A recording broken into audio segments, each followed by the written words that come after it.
He went home, settled in, kids come home from school, and the car wasn't in the garage. Asked about the automobile, and they were informed that he'd sold it. And he met me the next year at the Hershey Auto Show, and I met him and greeted him, you know, like that. He said, I don't want to talk to you. You got me more hot water than anybody in my life. What do you mean? The girls wanted to kill me because I sold their car. But it's a beautiful piece. It's on exhibit in the Maine State Museum. Probably never to be run again. Burroughs was experimental with automobiles from 1901 to 1909. Had several patents on windshields, windscreens, emergency spare wheel. Does that look like it's a convertible? Yes, it's a 5-place convertible. The front seat is not really buckets, but it's what we call a divided seat. Mm. And it makes it a lot more comfortable riding. I've seen Buckman in Portland, 1901. He made several automobiles in Portland before leaving December 1st, 1901, to go to the Geneva Automobile and Manufacturing Company in Geneva, Ohio. While there, he made this Geneva steam racing machine, which competed in Detroit races in 1902 against Henry Ford. Henry Jones, Portland, 1901. Henry was a doctor and lived and was out making his rounds, believed to be out making his rounds during winter months. You're going to be pretty careful. Remember, steam vehicle, he's got water everywhere. Water tank, gauges, lines. Wouldn't think it'd be real cold out there. And when he gets back home, he's probably got a heated garage to put it in. King Automobile Company, Augusta, 1900-1901. So Skeen sold out from Lewiston to the company over there, so they could make vehicles over there as well as here in Lewiston. That's the model.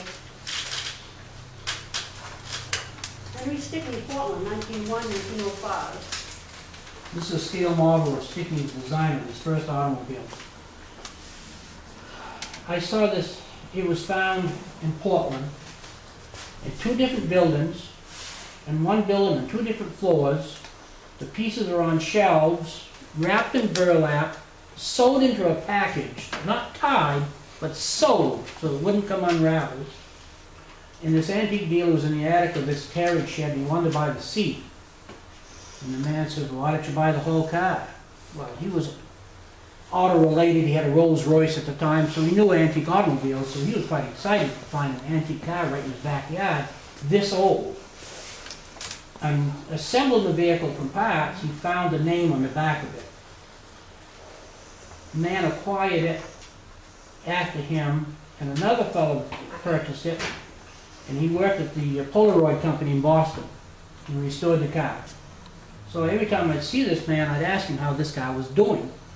And he'd tell me, oh, he hit it out and did this with it, or, oh, I haven't had it out in 2 years, I haven't seen it in 6 months, and all this. And this went on for years. And back in 1982, I see him, and I asked him, he said, I've decided to sell the car. Well, long story short, I'm in the middle of a divorce. So it isn't going to be me, right? And I figured it's gone forever now. The next man is going to have it, and I'll never have a chance at it. So next thing I knew, he said, well, who? And he says, you. Me, yep. And he told me the price. I had 3 friends behind me. They heard what the price was. And Dick, put your hand behind you. I put my hand behind me, and something was in it. I brought it forward, and I couldn't count it real quick, but I knew how much was there. So I passed the gentleman. He counted it, and he said, when are you picking it up?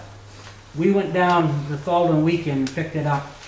We had it for, 12 years or more, didn't we, Nancy?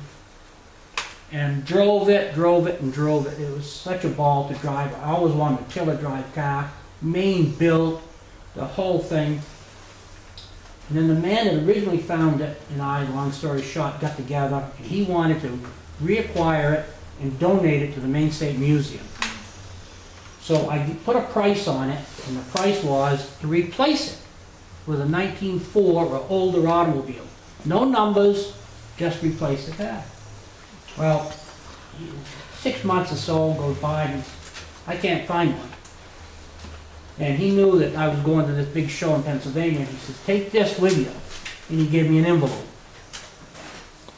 Well, I didn't find one. And I came home, did some research, and I found my 1904 Cadillac.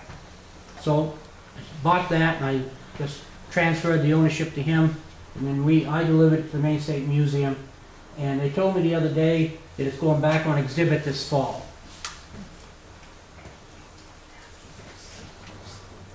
Patent for an automobile turntable from the Portland Garage Company, 1906. The company advertised and states that they built and carried in stock turntables from 1 foot to 15 feet in diameter.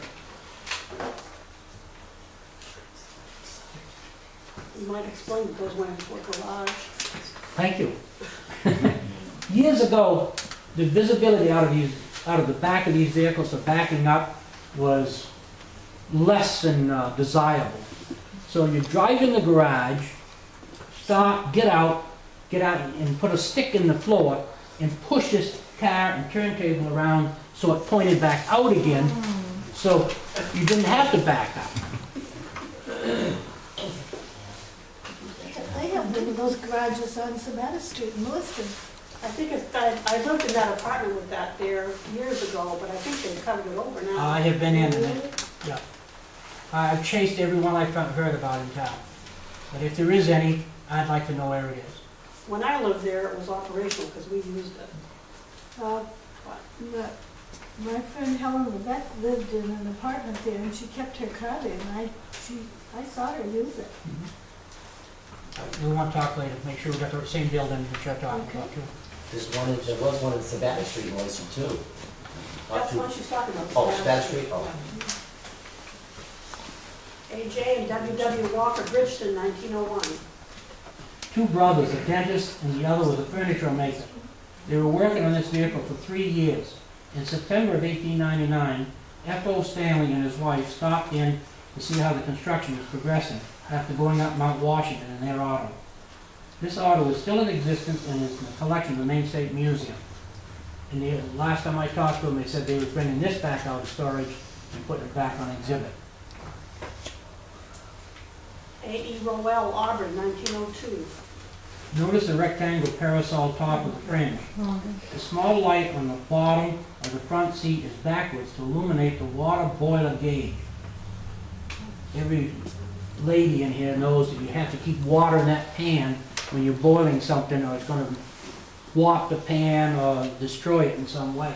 So you have to keep an eye on how much water is in your boiler, even at night.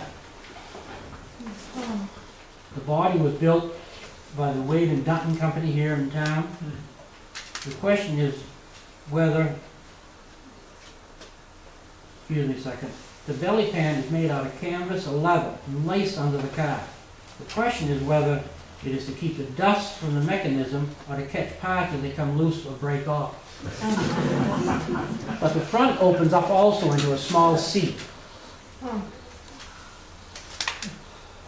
The newspaper said that he made everything down to the hubcaps with his initial on them.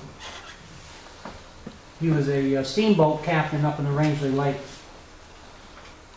Now the article said that the picture was taken, I forget what year the article was, many years later, 50s I think, where there's an IGA store. Well, I'm not familiar with Auburn back in the 50s where there's an IGA store. What was that? At the head of the lake, at the outlet. At the outlet. Oh, okay. Thank you. There was also one in Goff Hill. Store in Goff Hill. Well, On the corner of Granite Street and Court Street. okay, thank you. That looks more like out by the lake more than it would Yeah. Goff Hill. Yeah. I think he lived on Summer Street, didn't he? So that would be okay. Yes, he lived on Summer Street.